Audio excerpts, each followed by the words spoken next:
It's time to build a PC that is possibly the best value for money PC that I've built to date. Not only that, it can play the latest titles at 1440p, 60 FPS on multiplayer.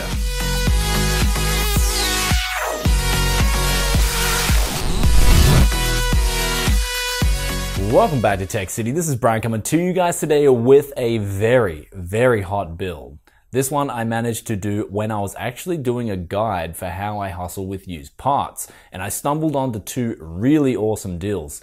The first deal was an all-in-one PC with an i5-2400, which is a 4-core CPU. The second deal was a 7970. But with that being said, let's look at the prices of these parts, and then we'll do the build, and then we'll go straight on to the benchmarks.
So we've pulled this whole graphics card cooler apart, and now we're replacing the thermal pads because they were really old and just sticky and they were virtually useless. Same with that, the thermal paste has gone really hard and crummy, so we're going to replace that too. And then we should hopefully have a graphics card that's looking brand new.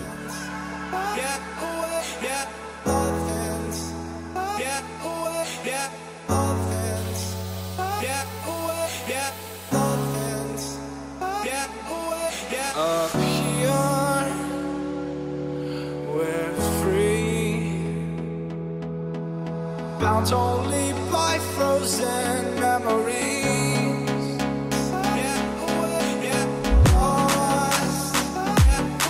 It's hard. Racing all these broken dreams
So there we have it, guys. The benchmarks show just how damn epic this PC is. I mean, for 175 USD or 235 AUD, this thing is just screaming. It can play those games, Infinite Warfare, Battlefield 1 at 1440p on multiplayer. So hopefully this puts down the naysayers that say, you know, these used old parts can't get up and boogie. And they can. We're talking 1440p over 60 frames per second on all these three titles I tested here. The one thing I will point out is that I did tweak all three games in things like shadows and shadow detail. I dropped those kind of details as I feel like they just caused a lot of stuttering in games, and they also reduced performance. But when I turned these off, I still had, or turned these on to low, I still had a picture that was gorgeous, and also the games just played so incredibly smooth at 1440p. I mean, we're talking a PC here that costs less than a GTX 1060 brand new. That's the whole thing. We're talking the motherboard, the RAM, the CPU cooler, the graphics card, the power supply, you know,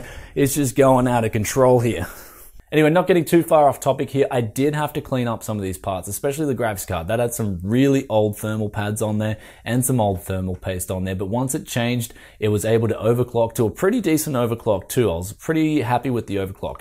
Almost got to 1.1 gigahertz, though I did want to keep it pretty cool as the ambient temperatures here are pretty hot at the moment. We're talking like 28 degrees at the moment in this very room. But with all that aside, I hope you guys enjoyed this build. And also, if you want to pick up a copy of Infinite Warfare, then it's going really damn cheap on cdkeys.com. I'll put the link in the description below. We're talking like, I paid like 32 Australian dollars for this game. Insanely cheap for a AAA title that's just been released. And the campaign admittedly is pretty fun. Also, another big announcement is the forum is finally up and running. So if you guys want to head over to techcity.tv and check out the website, you're more than welcome to do so. And also /forum will allow you to go to the forums and discuss all things tech and PC gaming. And with that said, I'll catch you guys in another tech video very soon. And don't forget to hit that like button if you like the build and all things tech. Peace out for now. Bye. Imagine this. With the tech world going crazy over a GTX 1060 or an RX 470, I myself here have built a whole PC for that money. They can play titles at 1440p. Are you freaking kidding me? Do I look like I'm freaking kidding you? You're gonna go buy a GTX 1060 for $200, but then you were like, nah,